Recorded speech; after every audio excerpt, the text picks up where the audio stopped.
so important to understand exactly who you are selling to. Make sure you do your research there. Don't just think you know what's their issue. What is appropriate teaching this brand awareness? You have to make them loyal customers that either stay with you or come back to you.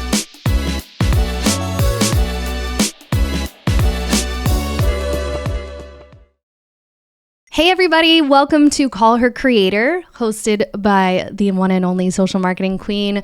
This podcast is powered by Stan. I am your host, Caitlin Rhodes, and whether you're a content creator or entrepreneur or just someone who's ready to monetize on their passion, this is your go-to podcast for all the things to turn your social media dreams into a reality. So in today's episode, we're going to be breaking down the basics of social media marketing and talking about your sales funnel. And we're going to go over what exactly a marketing funnel is, the 3 stages of a marketing funnel, what kind of content that means for your audience. And then we'll also go over how you can actually convert these people and make more sales. Now, before we get into today's episode, I want to start off with a social media update. I like to keep you guys on your toes about what's changing over on Instagram. So this week, Instagram has a new feature. Basically, you can now cut out pieces of a static post photo and turn them into a sticker over on Instagram stories. Now, I think this is pretty cool.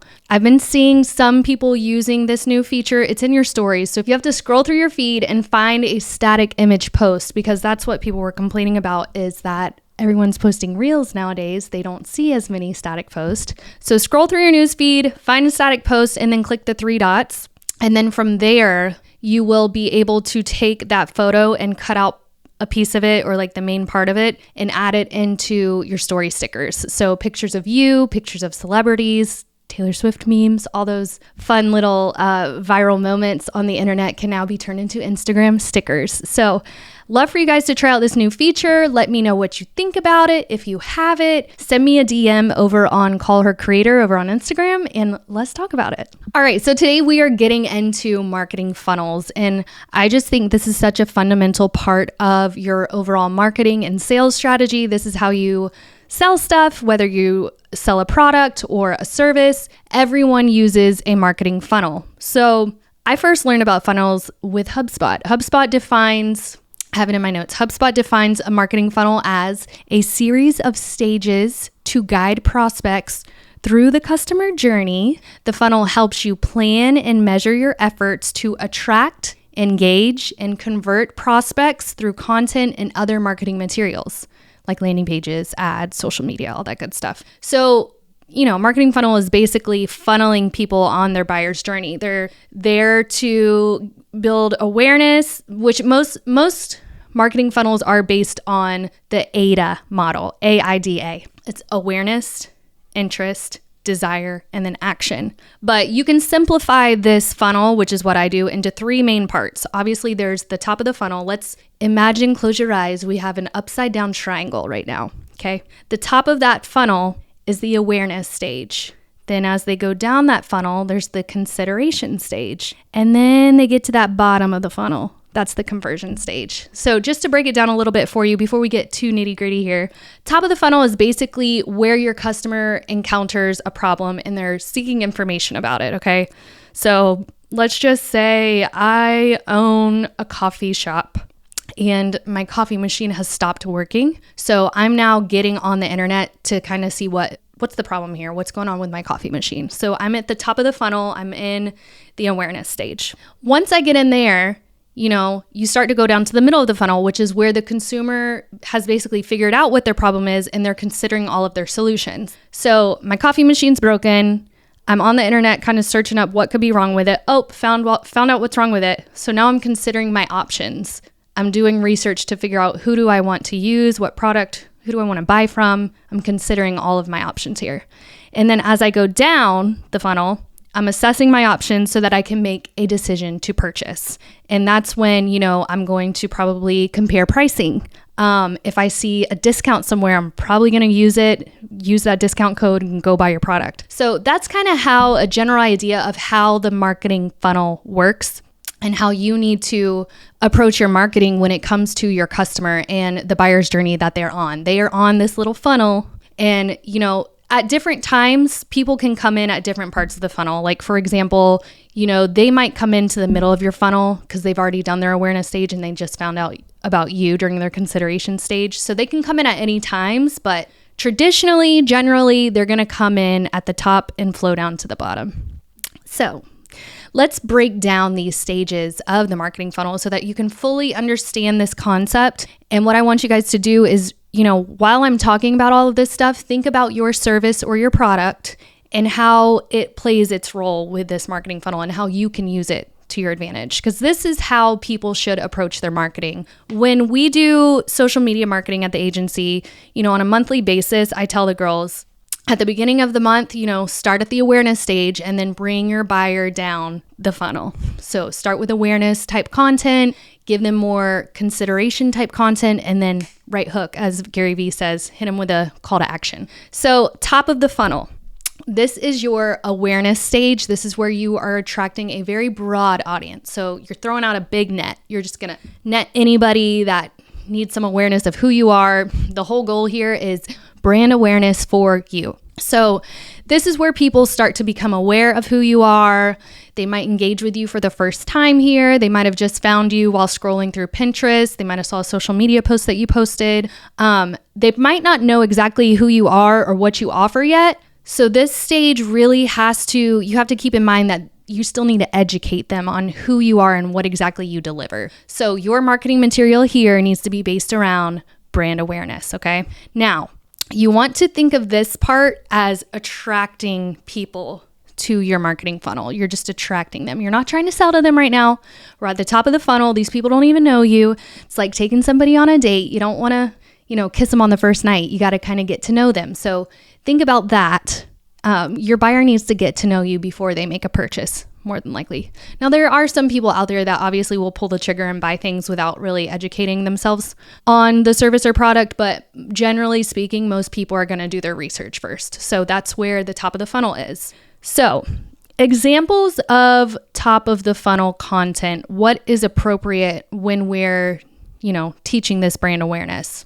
There's a couple pieces here that I like to post about whenever I'm thinking about the awareness stage. So first is going to be like educational pieces. We're going to explain the concept of the product or the service and then focus on that pain point that the customer has and how you resolve it. Okay, so think about a problem that they might have. For example, I'm just going to use myself as an example. I'm a social media coach. Your problem is that you want to grow on Instagram. So my content right now is more than likely going to be social media posts about Instagram growth hacks or Instagram tips or what even is Instagram, because you don't know a lot about it. So I have to think that you are a newbie in the Instagram marketing realm. So that's how I'm approaching you as my top of funnel.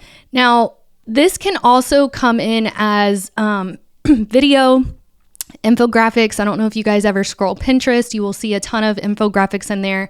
Infographics are a really good way to kind of share the concept, give them like a visual, and pull them into your product or business as well, or your service business. So infographics, educational videos, social media, all that stuff. Your main goal is just to build awareness. Now, the call to action with this building awareness is not going to be too salesy, okay? In the case that you have like a lead magnet, maybe you have a free checklist you're going to pull them in with, that's fine. You're not going to gatekeep any of this. So if they want to give you their email in exchange for a checklist or a guide about your service or product, okay, cool, but you're not selling to them right now. Okay, so just think of this stage as a wide cast net on all these people that you're just trying to pull in and gauge their interest. Another example of this could be creating a blog post or an Instagram post, and the hook there would be something like X tips when getting started with whatever it is that you're getting. Think beginner. And then the goal of that blog post or that social media post would just be to educate, bring value, and set yourself up as an expert. So that is the top of the funnel. As we move along on that buyer's journey, we're going to start going down to the middle of the funnel. The middle of the funnel, the goal there is to build interest with your brand and convert some people if possible. But If you don't convert them, it's okay. They're still making their way down that funnel. So potential customers enter the middle of the funnel once they know kind of who you are. They've probably engaged with you before. Maybe they've seen a social media post. Maybe they've read one of your blog posts, but they kind of have an idea of who you are. They might have even subscribed to your email list. They're following you on social media probably, or maybe they've signed up for a webinar. Think of the middle of the funnel as warm leads because, again, they kind of already know who you are. So this is your chance to engage with them as a prospective client. This is your time to earn trust with them and help set your brand apart from the others. So your content in the middle of the funnel is a little bit different from the top of the funnel. The content in the middle is going to address specific pain points, okay? This is typically where a lead magnet will come into play, though again, that sometimes happens at the top of the funnel too, so you can do either or. But you can promote your lead magnet at this time. Maybe you are offering a discount on some baby clothing, and they've already seen you once before, so this is your way to kind of pull them in. They kind of already know who you are. Now you're offering them a discount, so they're considering using you.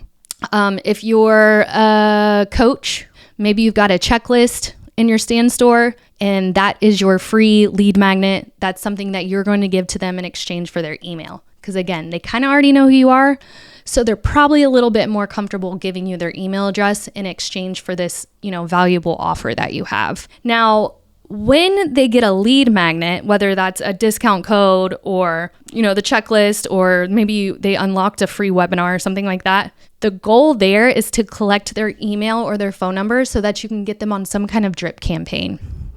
Now, what is a drip campaign? There's two different ways here. So there's email drip campaigns, or there's like texting. I know you guys have had texts come in from maybe a boutique that you visited and shopped at, or maybe you've gotten put on an email list for someone. Maybe you opted in on their free checklist for losing weight, and now you're on this email campaign, so you're starting to get a few more emails. The point of a drip email campaign is to push you further down their funnel. They want to educate you, they want to solve problems, they want to nurture you, and they want to sell to you. So that is the point of an email drip campaign or a text exchange. It's to get you further down the funnel. So real life example here is maybe you offer a free webinar to master some type of skill, and then what you're going to do is you're going to promote that webinar on social media, Pinterest, LinkedIn, Instagram, Facebook. Maybe you're running some ads for people to join this free webinar. All they have to do is give you their email. So you're promoting this one thing, this offer, in exchange for emails.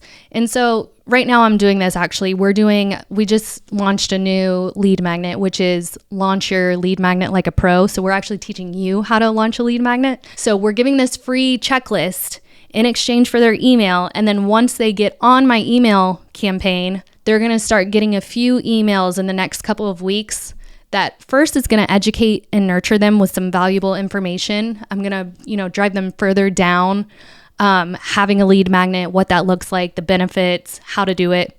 And then at the end of the email drip campaign, I'm obviously going to try to push something bigger on them, something of value, something that costs money, so they'll buy from me. So that is the main goal of a lead magnet and your consideration stage, the middle. These are warm leads, okay? Once they keep going down, they're now at the bottom of the funnel. This is where you convert your leads into customers and you hopefully retain them. So the bottom of the funnel, also known as bofu, I forgot to mention. Top of the funnel is known as tofu. Middle of the funnel is mofu. And bottom of the funnel is bofu. Tofu, mofu, and bofu. I love saying that weird word. So the bottom of the funnel, the bofu, is the last place that prospective customers go before they convert. So you've gotten their attention during the attraction awareness stage, you've built trust during the consideration stage, and now you've fostered this relationship so that they trust you more, they want to buy from you. So you're going to use this stage, the bottom of the funnel, to convert them. You're going to give them specific reasons why they should choose you over another brand. So a couple ways to do this. You could, again, offer a discount. You could offer a free demo of your product, have somebody come watch and see, what your product is all about. You could write a how-to guide that eliminates any kind of potential of doubts that they have about your product. You could share customer testimonials and reviews to build some kind of trust. Or again, the special discount. Now, you have to remember that everyone experiences this funnel differently. So what works for someone might not work for someone else. So just keep that in mind. That's why it's super important to, assess your marketing funnel. I say every 30 days, but it might even be less than that. But you need to be going in there all the time and kind of seeing like, okay, how many leads have we gotten? Is this working? Are we going to run ads with it? What's our cost per click? How much is it costing us? Just to give some real life examples here too with the ads, we run a couple of Facebook ads to promote some of our lead magnets, our freebies. We are trying to build trust and awareness. We're trying to cast that wide net. So our targeting is pretty broad because we're trying to just get whoever shows some interest. We want you to click on that ad and get our freebie. Now, the way that I gauge if it's working or not is I'll get in there like on a weekly basis. I know I said 30 days. It's different for everybody. I get in there on a weekly basis because I do marketing for a living. It's my priority. So I get in there on a weekly basis and I look at the cost per click. How much is this costing me? Is it expensive? Is it average? Is it cheap? If it's cheap, that means it's probably performing really, really well. I'll also look at the impressions, how many people have seen it, the reach, the clicks. I will obviously assess how exactly that is performing so that I can either, fix things if we need to fix some type of copy, if we need to fix something in the lead magnet, but you always want to be assessing how it's working, if it's working, and how you can improve more from that. So to summarize, we've got the tofu, mofu, and bofu. These are all stages that represent different levels of engagement and intent with your marketing funnel. Now, the content strategies at each stage are basically tailored to the basic needs of your audience, the specific pain point that they are having during their buyer's journey. So if you've not heard what a buyer's journey is, it's, as explained, it's like the funnel. They're at the top where they're learning about you, then they're engaging with you, considering you, and then they're deciding if they want to work with you or not. So that all helps them make a purchasing decision. Now, a little bonus here is the loyalty stage. Once you do have someone go down this funnel with you and they've bought from you, it's not over. Your job is not over yet. You have to make them loyal customers that either stay with you or come back to you or tell you to one of their friends or family. So that's where the loyalty stage comes, and that helps you retain the customers. So this could be in the form of a loyalty program. For example, one of my favorite companies, it's called CBD Distillery. I love their gummies for nighttime. And the more that I'm with them, the longer that I keep my membership up, they give me free gifts. Like every couple months, I'll get like a free other product of theirs to try. So like a loyalty program is a really good idea. I know Young Living does this too. If you are a member for so long, they'll send you free oils every couple months. So doing some kind of loyalty program is a really good idea. Surveys are another way, to make your business better. There's also affiliate programs, which I am all for an affiliate program. And the cool thing with Stan is, as a creator or entrepreneur, if you decide to sell something and you want to create an affiliate program, you can totally do that within your Stan store. There's no heavy lifting. You basically just make these promo codes and give them to your affiliates. But affiliate programs are really, really nice because that helps more people spread the word about your product. So I love affiliate programs. And then also during the, loyalty stage, you want to treat your customers and clients as VIPs. You want to nurture them. You want to, think about them every couple weeks, check in on them, see how they're doing, send them an email. Maybe you have them in this private Facebook group and you drop golden nuggets in there every once in a while just to show that you care about them and that you want them to succeed. So that's kind of how you keep and retain your customers. Now, I kind of want to break this down for you guys as if you were in the beginning stages of marketing your product or service, what exactly I would do if I were starting a funnel. So the first step here is to list out your perfect buyer. You want to nail down who is your target audience.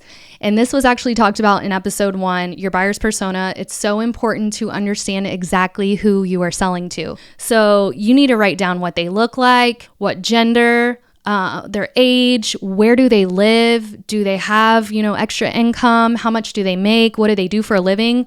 You want to get very nitty gritty about your target audience so you know exactly what their pain points are and what they're struggling with so that you can sell to those pain points. You can create all of your content based on those pain points, even your captions for social media. Once you have your perfect person in mind, and there can be a couple of them, just so you know, there's not just one buyer's persona.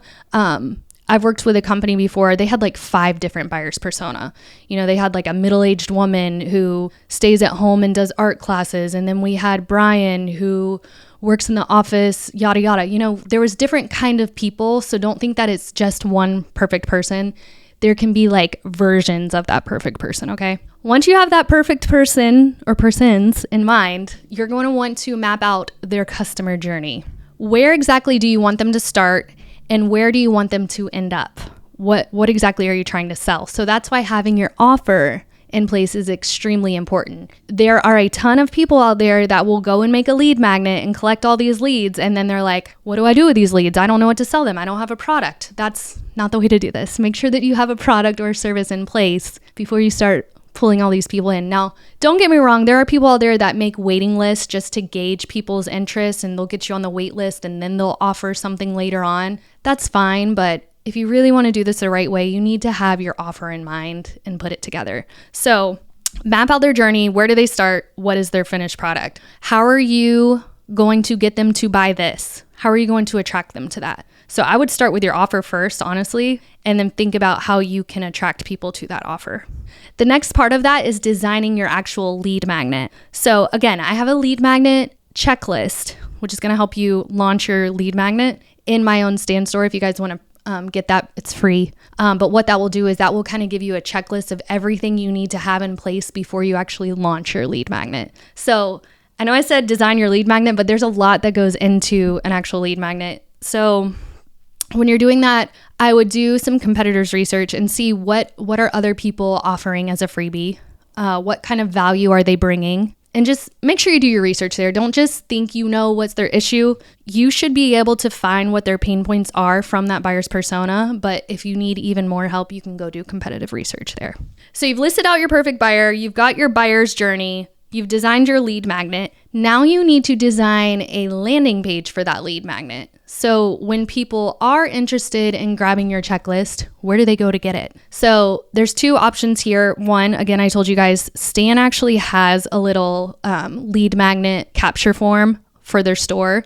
So if you don't have a website with a landing page, you can totally just use that. What that will do is it will ask for their email and name, and then you're able to send the lead magnet to them automatically. Stan does it all for you. If you have a website, I do recommend putting together a landing page.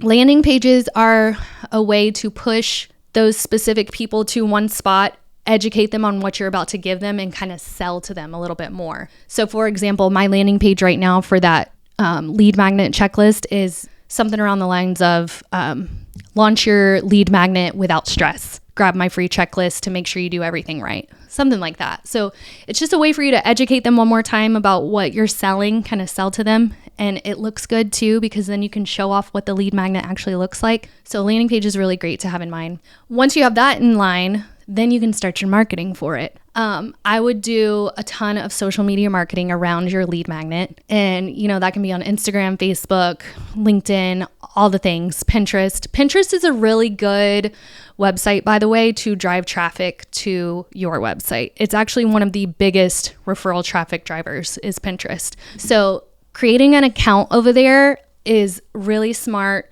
for any kind of business.